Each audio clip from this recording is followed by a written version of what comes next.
حدثنا موسى بن إسماعيل قال حدثنا أبو عوانة قال حدثنا موسى بن أبي عائشة قال حدثنا سعيد بن جبير عن ابن عباس في قوله تعالى: لا تحرك به لسانك لتعجل به سورة القيامة آية 16.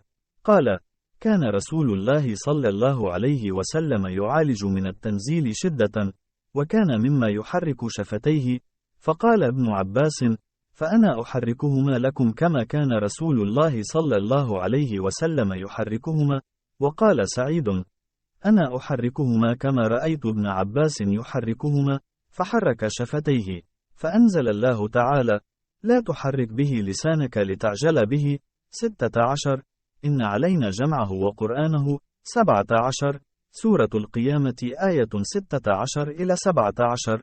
قال: جمعه له في صدرك وتقرأه، فإذا قرأناه فاتبع قرآنه. سورة القيامة آية 18.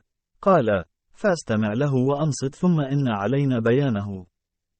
سورة القيامة آية 19.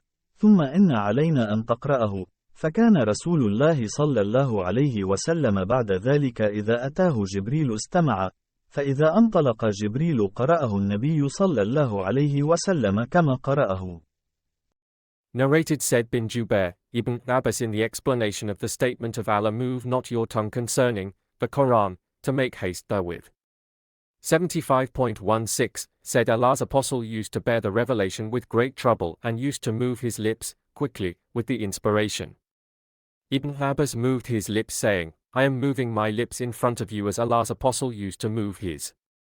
Said moved his lips saying, I am moving my lips, as I saw Ibn Abbas moving his. Ibn Abbas added, so Allah revealed, move not your tongue concerning the Quran, to make haste therewith. It is for us to collect it and to give you, O Muhammad, the ability to recite it, the Quran, 75.16-17, which means that Allah will make him, the Prophet, remember the portion of the Quran which was revealed at that time by heart and recite it. The statement of Allah, and when we have recited it to you, O Muhammad, through Gabriel, then you follow its Quran recital, 75.18, means listen to it and be silent. Then it is for us, Allah, to make it clear to you, 75.19, means then it is for Allah to make you recite it, and its meaning will be clear by itself through your tongue.